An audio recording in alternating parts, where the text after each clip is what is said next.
Sweden की हुकूमत work permit के लिए कम से कम जो नई तनख्वाह की हद 34,200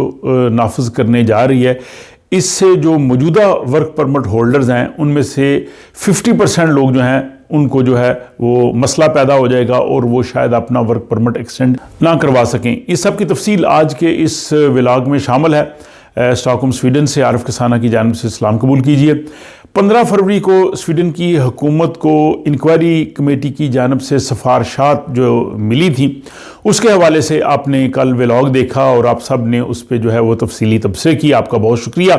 आज के इस व्लॉग पे भी आप अपने तबसरे से ज़रूर नवाजिएगा, क्योंकि जो कल व्लॉग था उसमें ये बताया गया है कि स्वीडन की हुकूमत को जो इंक्वायरी कमेटी एक जज की सरबराही में बनाई गई थी, उस जज ने ये कहा है कि स्वीडन का वर्क परमिट लेने के लिए कम से कम यहाँ की जो औसत तनख्वाह है वो इस वक्त 34,200 है, 34,200 स्वीडिश क्रोन है, ये होनी चाहिए। और जो मौजूदा इस वक्त वर्क परमिट के लिए जो 80% तनख्वाह थी 27,360, इसको बढ़ाया जाए। इसमें ये बात पेश नज़र रहे कि ये जो 34,200 है ये इस वक्त एवरेज तनख्वाह है। जून के बाद जो अगले माली साल के लिए नई जो औसत तनख्वाह है उसका फिर ये यहाँ का जो इदारा है शुमारियात का वो बताएगा कि स्वीडन की औसत तनख्वाह कितनी है। तो ये हर साल थोड़ी थोड़ी बढ़ती जाती है, क्योंकि हर साल तनख्वाहें बढ़ती हैं। अब ये जो नई उन्होंने तनख्वाह की हद रखी है इस पर बहुत जो है वो तनकीद हो रही है,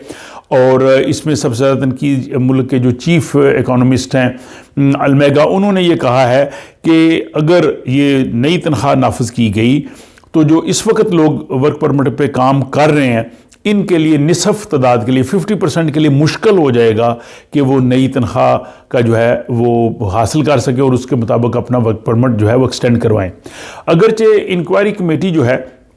उसने ये कहा है कि ये जो उनकी सिफारिशात हैं, ज़ाहिर मैंने जैसे बताया कि अभी हुकूमत के पास गई हैं, हुकूमत के बाद पार्लियामेंट में आएंगी और उसके बाद जो है वो नाफज होंगी। अमूमी तौर पे जो इंक्वायरी कमेटी बना के देती है उसमें बस थोड़ा प्लस माइनस होता है और उसके बाद जो है हुकूमत उसको अडॉप्ट कर लेती है। हुकूमत तो ख़ुद ये चाहती है कि इतनी हो, क्योंकि जो माइग्रेशन की मिनिस्टर हैं मारिया मेलमन, उन्होंने माजी में भी कई दफ़ा कहा है कि जो कम से कम इतनी तनख्वाह होनी चाहिए, और सोशल डेमोक्रेट जो अपोजिशन की सबसे बड़ी पार्टी वो भी इसको सपोर्ट कर रही है। तो पार्लियामेंट से जो है वो मेरा नहीं ख्याल इनके लिए मुश्किल होगा। अब अगर ये तनख्वाह वहाँ से पार्लियामेंट से नाफज हो जाएगी तो जो कमेटी है उनने कहा जो कोई नए आने वाले लोग तो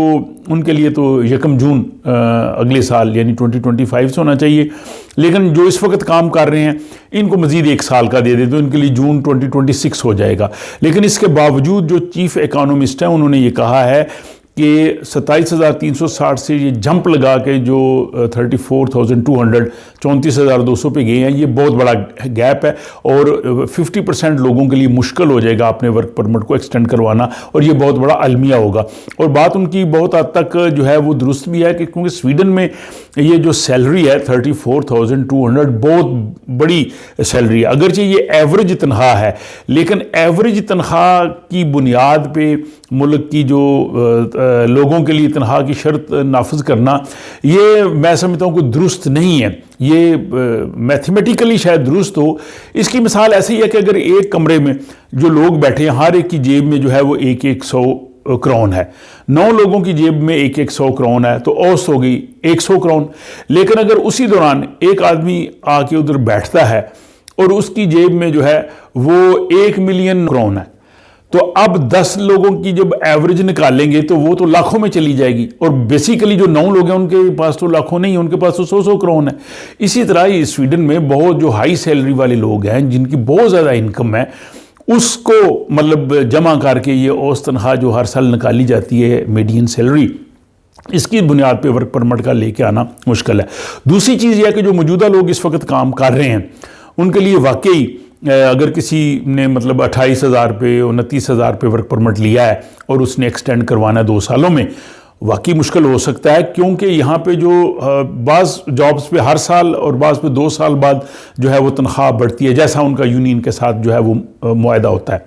और वो जो तनख्वाह बढ़ती है वो ज़्यादा से ज़्यादा 3.5%, कभी 2% बढ़ती है, कभी 1% बढ़ती है। बहुत ज़्यादा अभी जो इन्फ्लेशन की वजह से उन्होंने कहा जी कि 3.5% और शायद इससे मैक्सिमम 4.5% बढ़ी।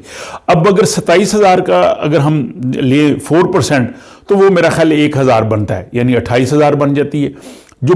34,000 ये कर रहे हैं, ये कम से कम मोर देन 30% है, और मोर देन 30% तनख्वाह स्वीडन में 1 या 2 सालों में बढ़ना नामुमकिन है। ये बहुत बड़ा जो है वो मसला वाकई उन लोगों के लिए हो सकता है। इस इंक्वायरी कमेटी में एक चीज़ किसी हद तक बेहतर है, पिछली जो रिपोर्ट आई थी नवंबर 2023 में, इसमें एक तो ये किया कि जो स्टूडेंट्स यहाँ आके ग्रेजुएशन करके और उसके बाद वो वर्क परमिट लेना चाहेंगे, उनको जो है वो उससे एग्जेम्प्ट किया गया है, उस क्लास को। ये काफ़ी स्टूडेंट्स के लिए जो है वो फ़ायदा होगा जो यहाँ पे आला तालीम के लिए आते हैं। दूसरा, अगर वो अपने मुल्कों से लेके आ रहे हैं मेडिसिन में, डेंटिस्ट्री में और नर्सिंग में, इस तरह के शोबों में जो आला तालीम है, उनको भी इस्तिस्ना दिया गया, वो भी इसमें जो है वो एग्जेम्प्ट हो जाएंगे। फिर जो सीजनल वर्कर हैं, जो सिर्फ आके गर्मियों में काम करते हैं, बेरीज वगैरह और आलू वगैरह जो उठाते हैं यहाँ पे, वो भी जो है वो इससे एग्जेम्प्ट हो जाएंगे। और इसके बाद हुकूमत को ये मजीद कहा गया कि वो अगर इसमें चाहे तो एग्जेम्प्ट कर दे, लेकिन जो चीफ इकोनॉमिस्ट है उन्होंने कहा है कि जो नई सैलरी आ रही है, ये जो मीडियम स्किल्ड वर्कर, जो दरमियानी महारत वाले शोबे के लोग हैं, उनके लिए बड़ा मसला हो सकता है, जिसमें ये जो शेफ़ होते हैं, खाना पकाने वाले, इवन नर्सिस हैं, बल्कि कुछ आईटी के लोग भी, क्योंकि सब की आईटी वालों की तनख्वाह ज़्यादा नहीं, कुछ आईटी वर्कर्स की तनख्वाहें जो है वो कम भी होती हैं, तो उनके लिए भी ये जो है वो मसला है। और ये चीफ इकोनॉमिस्ट के बाद जो है वो बाकी तरफ से भी आवाज़ें आई हैं। अगरचे इसमें ये कहा जा रहा है कि ये एग्जेम्प्ट क्लास काफ़ी है, और ख़ुसूसन जो स्वीडन के शुमाली इलाकों में वहाँ पर जो फैक्ट्रीज़ वगैरह लग रही हैं, उनको भी हुकूमत हो सकता है एग्जाम्प्ट कर दे, वहाँ पे ज़रूरी नहीं इतनी तनख्वाह हो, यानी कुछ ना कुछ रास्ते होंगे, बिल्कुल ये फिक्स नहीं होगा 34,200। और दूसरा ये, जैसे मैंने पिछले व्लॉग में भी कहा, कई लोगों ने कमेंट्स किए, ये उन लोगों के लिए है जो यूरोप के बाहर से स्वीडन में आ रहे हैं, जो विद इन यूरोप आ रहे हैं, वो इसमें जो है वो शामिल नहीं है। अब इसमें जो मैंने कहा कि तनकीद एक तो चीफ इकोनॉमिस्ट ने की है, फिर जो साको यहाँ की एकेडमिक जो होते हैं उनकी जो बड़ी ट्रेड यूनियन है, उसने भी इस पे तनकीद की है। और इसके अलावा जो यहाँ पे सीईओ हैं इसके स्वीडिश कन्फेडरेशन ऑफ एंटरप्राइजेज, उनकी जो सरबराह है खारिन योहानसन, उन्होंने भी कहा है कि ये एक हुकूमत मनमानी कर रही है, ये दुरुस्त नहीं है, इस पर उन्होंने तनकीद की है। बहरहाल ये जनाब अपडेट से इस वर्क परमिट की जो नई तनख्वाह हुकूमत नाफज करने जा रही है, अभी ये इंक्वायरी कमेटी की तरफ से हुकूमत के पास आई है। हुकूमत इसमें मज़ीद तब्दीलियाँ कर सकती है, पार्लियामेंट में मज़ीद तब्दीलियाँ कर सकती है, और फाइनल जो डिसीजन होगा वो पार्लियामेंट के फैसले के बाद होगा। और इसमें जो भी अपडेट्स होंगे वो आपको इस व्लॉग से मिलते रहेंगे। अपना ख्याल रखिएगा और मुझे दीजिए इजाज़त।